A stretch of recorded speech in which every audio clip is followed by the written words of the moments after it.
আসসালামু আলাইকুম। প্রিয় দর্শক, অন্য মঞ্চের আলাপ চাইতায় আপনাদের সকলকে আমন্ত্রণ জানাচ্ছি।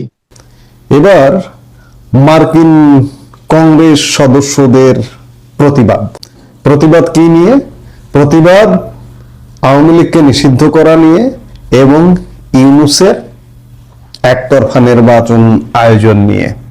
গতকাল 23শে ডিসেম্বর বুধবার ইউনূসের কাছে একটি চিঠি এসে পৌঁছে, যে চিঠিতে মার্কিন প্রভাবশালী কংগ্রেস সদস্যরা এই দাবি জানিয়েছেন যে একটি দল এভাবে নিষিদ্ধ হতে পারে না বা থাকতে পারে না, কিংবা একতরফা নির্বাচন হতে পারে না, অন্তর্ভুক্তিমূলক নির্বাচন হতে হবে। বাংলাদেশের অন্তর্বর্তী সরকারের প্রতি অবাধ, সুষ্ঠু ও অন্তর্ভুক্তিমূলক নির্বাচন নিশ্চিত করার আহ্বান জানিয়েছেন যুক্তরাষ্ট্রের কয়েকজন প্রভাবশালী কংগ্রেস সদস্য। একই সঙ্গে আসন্ন নির্বাচনের আগে একটি রাজনৈতিক দলের কার্যক্রম সম্পূর্ণভাবে নিষিদ্ধ করার ঘটনায় গভীর উদ্বেগ প্রকাশ করেছেন তারা।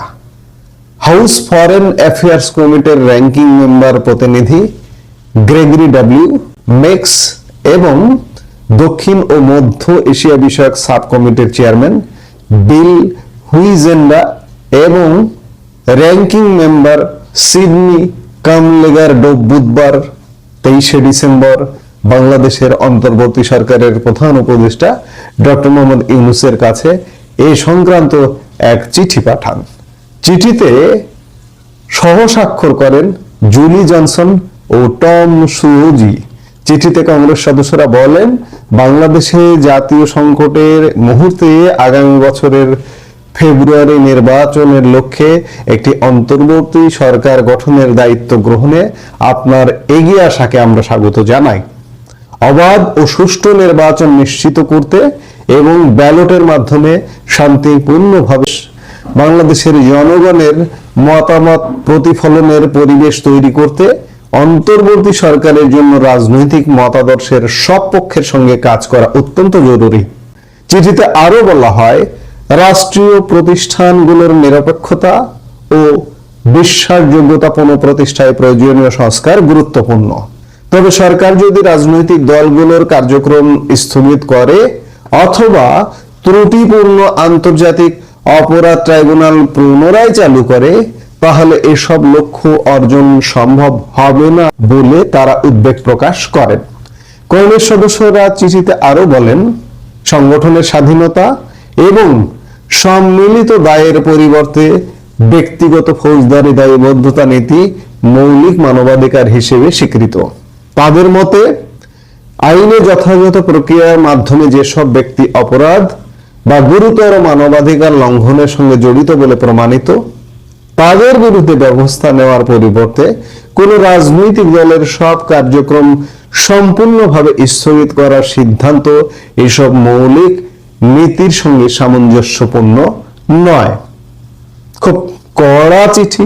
নিঃসন্দেহে ব্যক্তি অপরাধী হতে পারে, ব্যক্তির বিচার হতে পারে, কিন্তু রাজনৈতিক দল একদম নিষিদ্ধ এবং সেই রাজনৈতিক দলকে নির্বাচনে অংশগ্রহণ করতে দেওয়া হচ্ছে না। আমরা বলছি যে নির্বাচন হবে না বা নির্বাচন হবে, কারণ ইউনূসের যে তোড়জোড় ইতিমধ্যে শুরু হয়ে গেছে যে নির্বাচনটা তারা করেই ফেলবে। কিন্তু নির্বাচন করতে করতে বহু চাপ আসবে, বহুমুখী চাপ আসবে। এর মধ্যে চাপ আসা শুরু হয়ে গেছে, এই যে যেমন এই চিঠিটা মার্কিন প্রভাবশালী কংগ্রেস সদস্যদের চিঠি, এমন আরো চিঠি আসবে নির্বাচনের মধ্যে।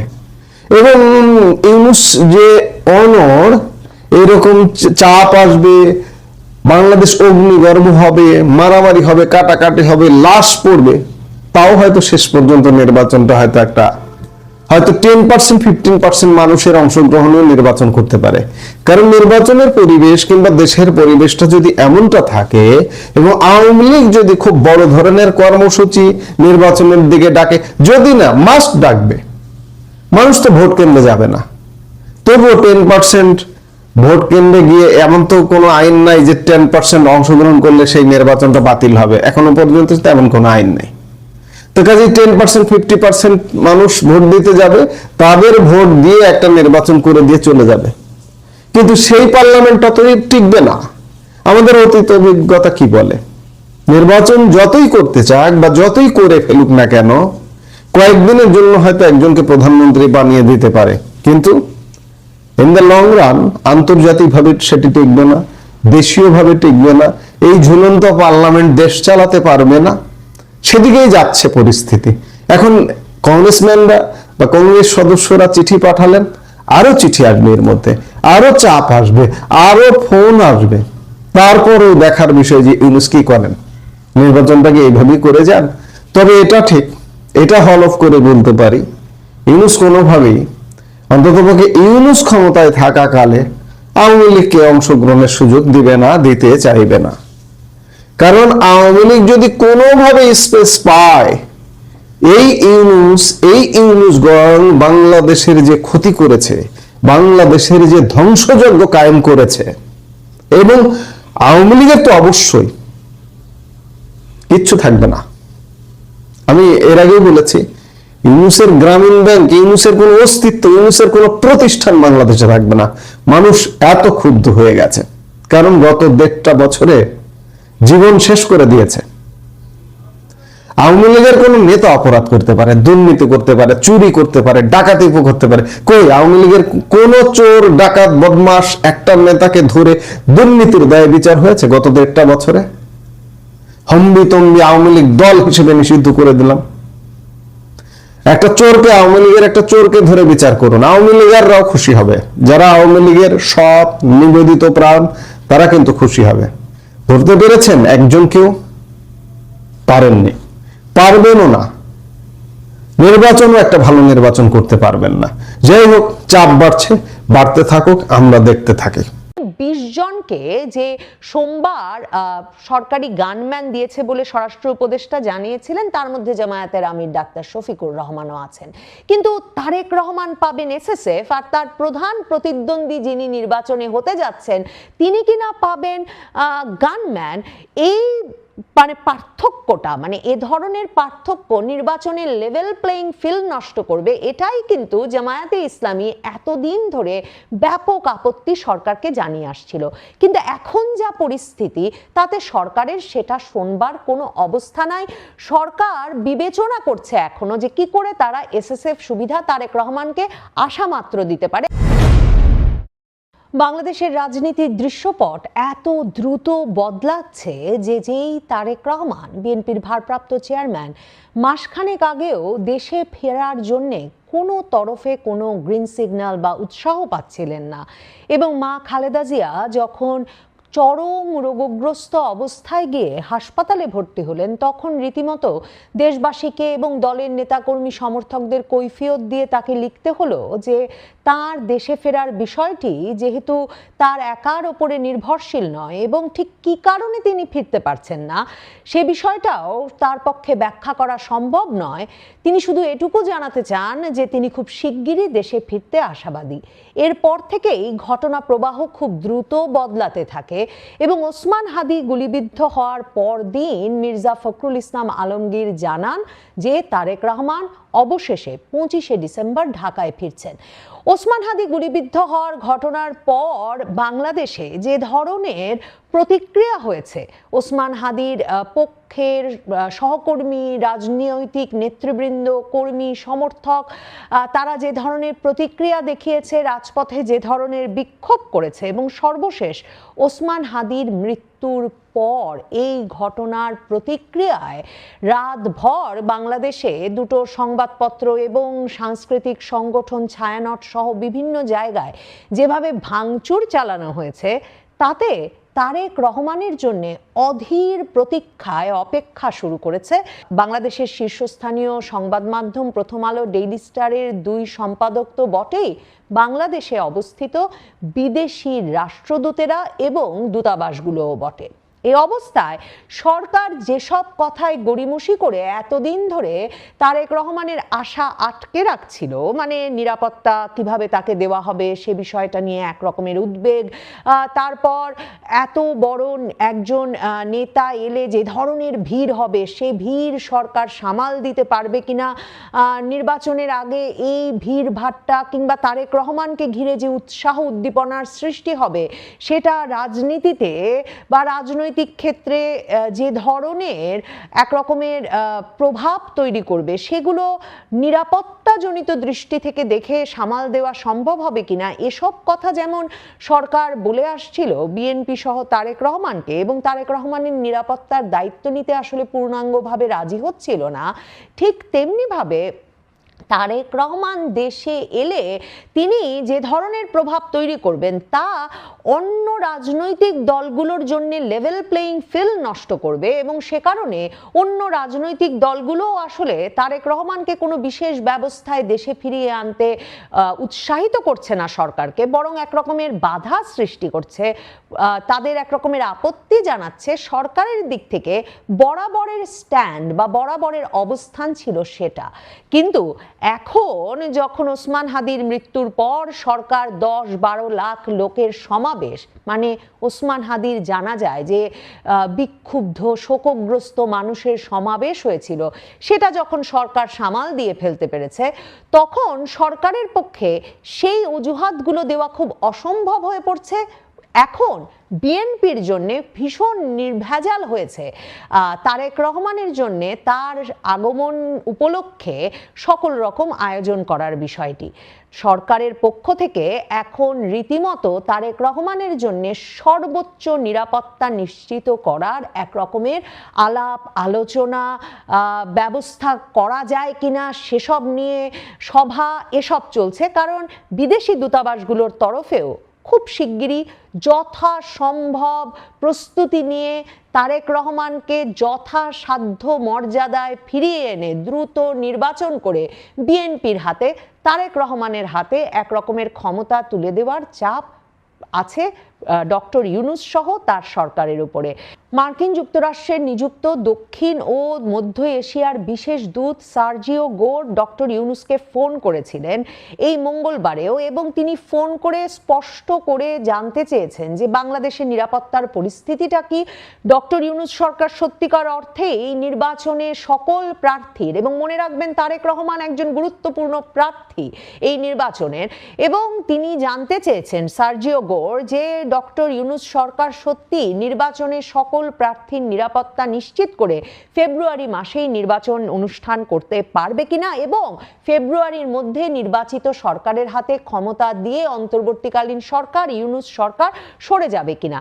আসলে প্রথম আলো ডেইলি স্টারের ওপর হামলার ঘটনাটি একরকম ভাবে বলা যেতে পারে জামায়াতে ইসলামী সহ তাদের যে রাজনৈতিক মিত্রবর্গ তাদের দিকে এক রকমের সন্দেহের আঙুল তুলেছে পশ্চিমা দেশগুলোর তরফে, এবং যে ধরনের স্লোগান দিয়ে যে ধরনের ব্যক্তিবর্গ প্রথম আলো ডেইলি স্টার ছায়ানটে হামলা চালাচ্ছিলেন, যুক্তরাষ্ট্র সহ পশ্চিমা দেশগুলোর দূতাবাস এবং রাষ্ট্রদূতেরা এবং তাদের কূটনীতিকেরা এক রকমের বিশ্বাস করছেন যে এর পেছনে চরমপন্থী গোষ্ঠীগুলোর উস্কানি আছে, এবং তারা মনে করছেন যে এর পেছনে জামায়াতে ইসলামী ছাত্র শিবিরের নেতৃত্ব ভূমিকা রেখে থাকতে পারে এই ওসমান হাদির গুলিবিদ্ধ হওয়া এবং মৃত্যুর ঘটনাকে কেন্দ্র করে এই পুরো পরিস্থিতিটাকে উস্কে দেওয়ার পেছনে।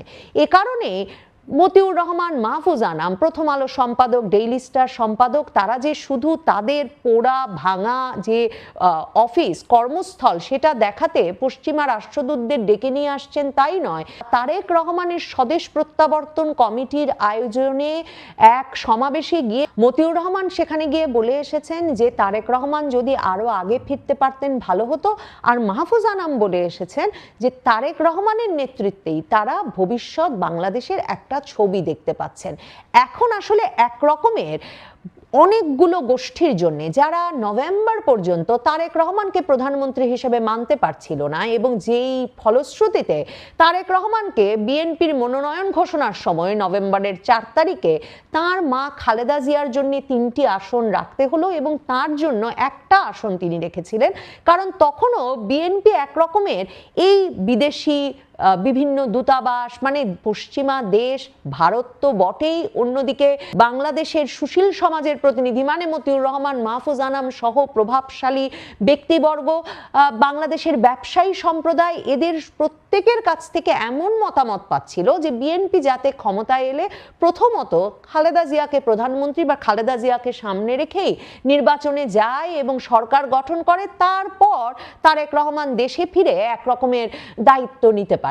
কিন্তু খালেদা জিয়া যে কতটা ঘোরতর অসুস্থ সেটা 23শে নভেম্বরের পর থেকে পরিষ্কার হওয়ার পর, এবং এই যে যা ঘটনা প্রবাহ যেসব দিকে মোড় নিল, বিশেষ করে ওসমান হাদি গুলিবিদ্ধ হওয়ার পর, এখন প্রত্যেকেই অধীর আগ্রহে অপেক্ষা করছেন তারেক রহমান ফিরবেন, নির্বাচনে তার দলের সংখ্যাগরিষ্ঠতা নিশ্চিত করবেন এবং তিনিই হবেন বাংলাদেশের পরবর্তী প্রধানমন্ত্রী। কাজেই তারেক রহমান প্রকৃত অর্থেই প্রধানমন্ত্রীর মর্যাদায় দেশে ফিরছেন। তার দল বিএনপি এরই মধ্যে তারেক রহমানকে এসএসএফ স্পেশাল সিকিউরিটি ফোর্সের নিরাপত্তা দেওয়ার জন্য সরকারের কাছে আবেদন করেছে। সাধারণভাবে সরকার প্রধান, রাষ্ট্রপ্রধান, এই ভিভিআইপি ব্যক্তিরা এসএসএফ সুবিধা পান। তারেক রহমানের মা খালেদা জিয়াকে একেবারে শয্যাশায়ী অবস্থায় এভার কেয়ার হাসপাতালে চিকিৎসাধীন থাকা অবস্থাতেই সরকার এসএসএফ এর সুবিধা দিয়েছে, কিন্তু এখন তারেক রহমানকে এসএসএফ সুবিধাটা ঠিক কোন ক্যাটাগরিতে দেওয়া হবে তা নিয়ে সরকারকে আলোচনা করতে হচ্ছে। কারণ তারেক রহমান কোনো সরকার প্রধান নন, রাষ্ট্রপ্রধান নন, এমনকি তিনি কোনো দলেরও প্রধান নন। মনে রাখবেন তিনি এখনো বিএনপির ভারপ্রাপ্ত চেয়ারম্যান। অন্যদিকে জামায়াতে ইসলামীর ডাক্তার শফিকুর রহমান সবে সরকারকে আবেদন করেছেন এই ওসমান হাদির গুলিবিদ্ধ হওয়ার পর যাতে তাকে গানম্যান দেওয়া হয়, যাতে তিনি যত নির্বাচনী প্রচারণায় অংশ নিচ্ছেন সেসব জায়গায় তিনি গানম্যানের প্রহরায় যেতে পারেন এবং তার বাড়িকেও যাতে একটা সার্বক্ষণিক সশস্ত্র পাহারায় আনা হয় সে বিষয়ে তার দলের তরফে সরকারের কাছে আবেদন জানানো হয়েছে।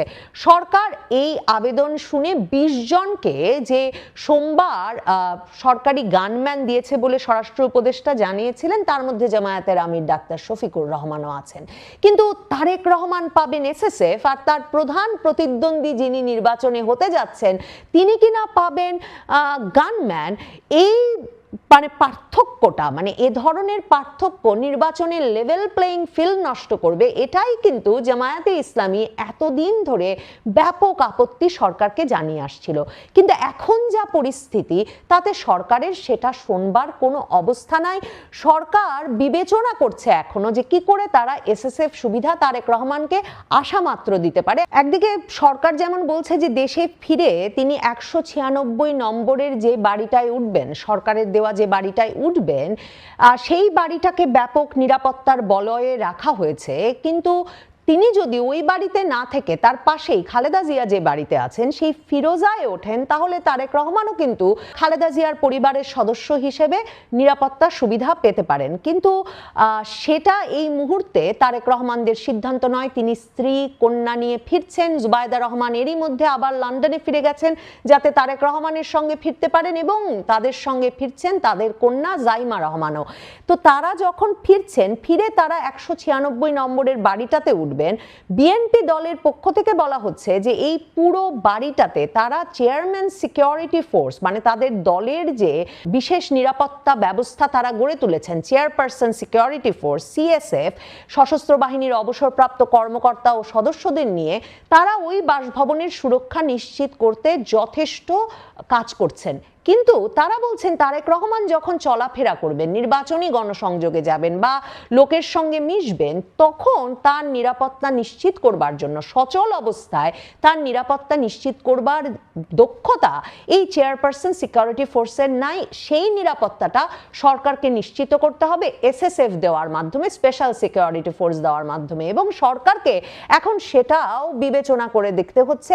এবং বিএনপির চেয়ারপারসনের নিরাপত্তা বিষয়ক উপদেষ্টা মেজর জেনারেল ফজলে এলাহি আকবর তিনি কিন্তু পত্রিকাগুলোকে উদাহরণ হিসেবে বলছেন যে 2008 সালের নির্বাচনী প্রচারণার সময় খালেদা জিয়াকে এসএসএফ নিরাপত্তা দেওয়া হয়েছিল রাজনৈতিক ব্যক্তিত্ব হিসেবে, সেই হিসেবে এখন তারেক রহমানকে নিরাপত্তা দেওয়া যায় কিনা। তো সরকারের অনেকেই বলছেন, জামায়াতে ইসলামী বা রাজনৈতিক প্রতিপক্ষদের তরফেও বলা হচ্ছে যে তারেক রহমান তো সাবেক প্রধানমন্ত্রীও নন, তিনি কি করে এই সুবিধা পান।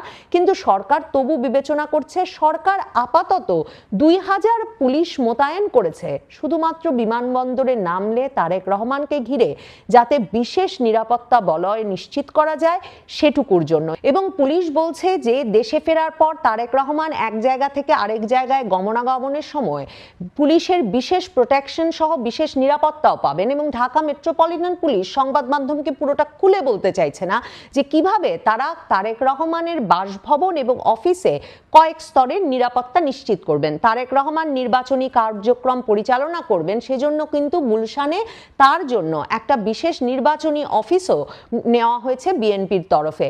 এখন পুলিশ বলছে নিরাপত্তা ছাড়পত্র ছাড়া কাউকে তার ধারে কাছে ভিড়তে দেওয়া হবে না।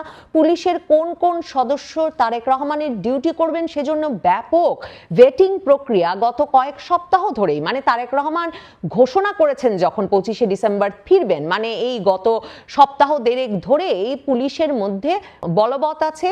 এরই মধ্যে বিমান বাংলাদেশের যেই এয়ারলাইন্সে করে তারেক রহমান, জুবাইদা রহমান আর জাইমা রহমান ফিরছেন, দুজন ক্রুকে কিন্তু এই ভেটিং প্রক্রিয়ার মধ্য দিয়ে যাওয়ার পর বাদ দিয়েছে বিমান কর্তৃপক্ষ তারেক রহমানের নিরাপত্তার কথা বিবেচনা করে। কারণ তারা বলছেন ওই দুই ক্রুর সাথে আওয়ামী লীগ সরকারের কোনো কোনো কর্তা ব্যক্তির ঘনিষ্ঠ সম্পর্ক ছিল। কাজেই তারেক রহমানকে রীতিমতো একটা নিরাপত্তার চাদরে ঢেকে বাংলাদেশে ইউনূস সরকার যখন নিয়ে আসছে, তখন তাকে তাদের সর্বোচ্চ নিরাপত্তা দিতে হচ্ছে এবং তাকে সত্যিকার অর্থেই বাংলাদেশের অপরাপর রাজনৈতিক দলগুলোর চাইতে অনেক বেশি গুরুত্বের সঙ্গেই নিয়ে আসতে হচ্ছে, একরকম প্রধানমন্ত্রী মর্যাদাতেই নিয়ে আসতে হচ্ছে। মাহফুজ আনাম মতিউর রহমান যেমন বলছেন তারেক রহমানই যে ভবিষ্যৎ প্রধানমন্ত্রী হবেন সে তো প্রথম আলো জরিপেও উঠে এসেছে, ব্যাপারটা অনেকটা তেমন। জাইমা রহমান, তারেক রহমান, জুবায়েদা রহমানের সামনের পথটা সম্ভবত প্রধানমন্ত্রিত্বের দিকে, এবং সেই মর্যাদাতেই ইউনূস সরকারকে তাকে বরণ করে নিতে প্রস্তুত হতে হচ্ছে আপাতত। নির্বাচন যদি হয়, তারেক রহমানই যে জিতে প্রধানমন্ত্রী হয়ে আসবেন, সে রায় যেসব জায়গা থেকে চলে এসেছে ইউনূস সরকারের পক্ষে, সে রায় বদলে দেওয়া মুশকিল।